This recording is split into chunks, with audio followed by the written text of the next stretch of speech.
Tonight on the MTN News, free falling. The market underestimated how strong the tariffs were going to be, and it's very serious. Stocks end a bad week with one of their worst days in years as concern over Trump's tariffs grows. Also, we do our pinwheel planting, and it's just a reminder that this month is Child Abuse Prevention Awareness Month. How this annual display hopes to call attention to a serious problem. And once it's gone, and who knows what the new owner's going to do with the building or any of the stuff in it. We go behind bars to see how a part of Billings history is being preserved. The MTN News starts right now. From Montana's news leader, this is the MTN 10 o'clock news. Well, good evening and thanks for joining us on this Friday. I'm Russ Riesinger. A late night in Helena as the legislature held more marathon sessions. The clock ticking as any bill that affects state revenues must pass either the House or the Senate by tomorrow to stay alive. One of those bills would change the distribution of state marijuana tax revenues. MTN senior political reporter Jonathan Ambarian has the latest. The Senate came in at 1 p.m. on Friday with more than 24 bills on the agenda and a deadline looming on Saturday. During Friday's floor session, the Senate voted down SB 543, the latest proposal to allow political party labels in judicial elections. The House has rejected several similar bills in recent weeks. This one would have applied only to Supreme Court races and given candidates the choice of declaring a party or not. When Montanans go before the court, they want their case decided according to the facts and what would be best for their districts, not what their politics might look like. They are partisan. They make decisions on a partisan basis, on a political basis, by the way. Senators did endorse a bill that would change the way members of the Montana Public Service Commission are selected. SB 561 would switch the body from 5 elected members to 2 elected members and 3 appointed by the governor and confirmed by the legislature, based on experience in things like finance, law, or utilities. What happens in almost every single state is some regulatory individual who understands this stuff very well gets appointed.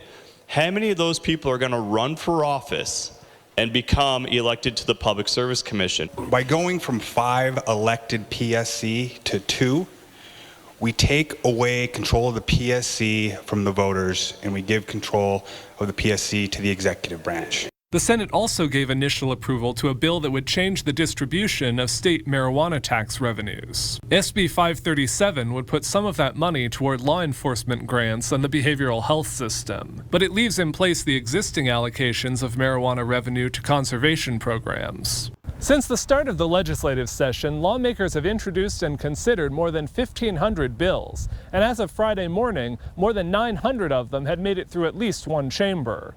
In Helena, Jonathan Ambarian, MTN News.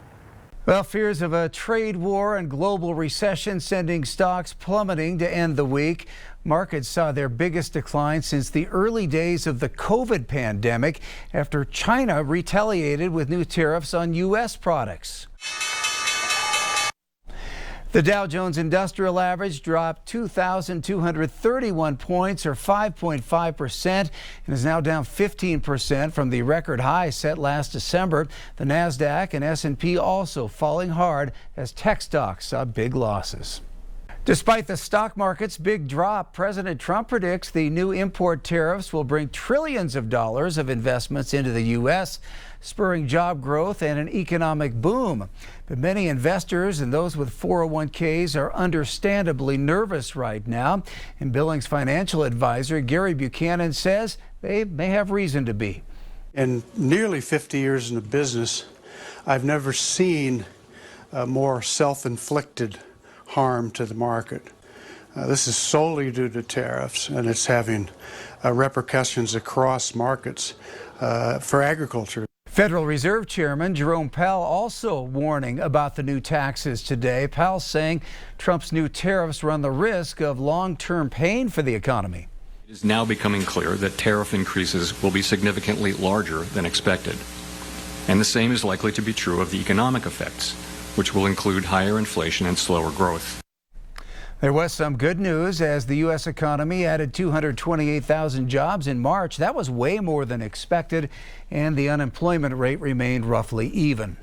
Vermont Senator Bernie Sanders has been drawing some big crowds for what he is calling his Fighting Oligarchy Tour, which he's now bringing here to Montana.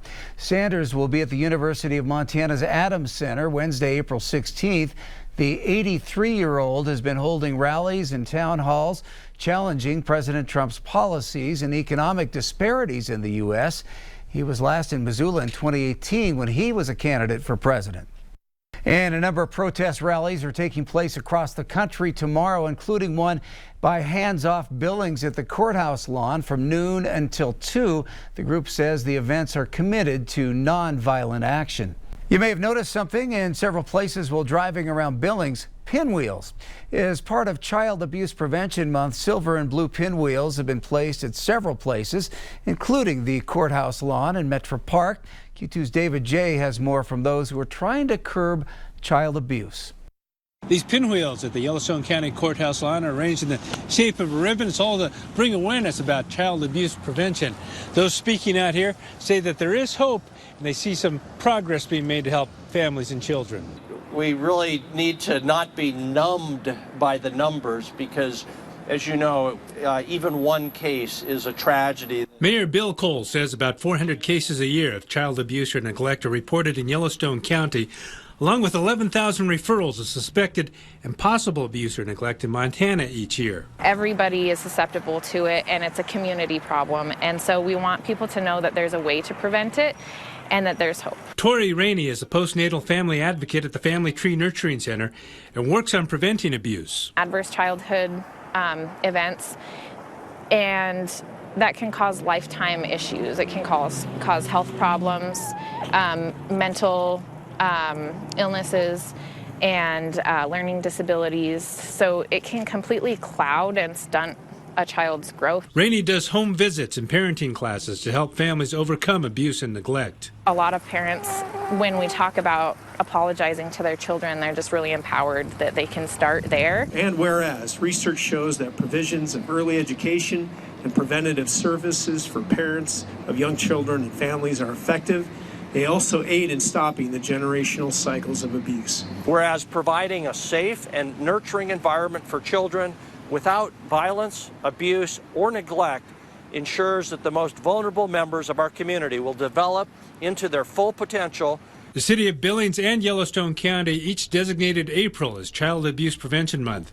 And Rainey says awareness and education are helping families. I think there's a lot of hope, and I think things are changing.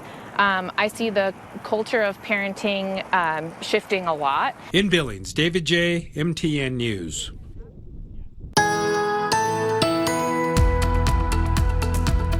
The last couple days definitely have not felt like the first week of April or also early spring, but now things are starting to turn the corner for us. Last night this time, we still had areas of light to moderate snow from much of southern Montana as well as northern Wyoming. Now things are starting to clear out a little bit. Some lingering clouds over parts of Powder River County, also parts of Rosebud County too, and pushing down to northern Wyoming, but certainly a lot quieter and clearer than it has been. But it was also, despite all that clear sky, a lot cooler than average in the wake of that cold front that moved through. We had a low this morning of 26. We only reached 41 degrees for a high. However, we're going to have highs a lot warmer than that going forward. Your 7-day forecast in a few minutes.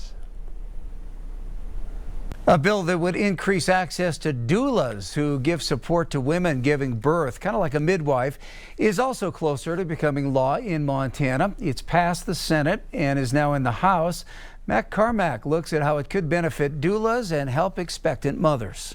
Senate Bill 319 is looking to expand access to doula care in Montana by increasing those certification programs, as well as having Medicaid cover those costs, so low-income families aren't forced to pay out of pocket. Mother the mother, so that the mother can mother the baby. They're a special part of the pregnancy and birthing process, but are often behind the scenes. She really led the way in showing my family how to care for me in a whole different way. Doulas, trained non-medical professionals who provide support to expecting families throughout the pregnancy and postpartum period. So we're there to help birth partners, help the birthing person, and help them have the birth that they have been wanting. Jamie Canning is a doula here in Billings with Tiny Miracles. While Jamie supports expanding access to doulas to lower-income families, that statewide certification is of concern. I think it's just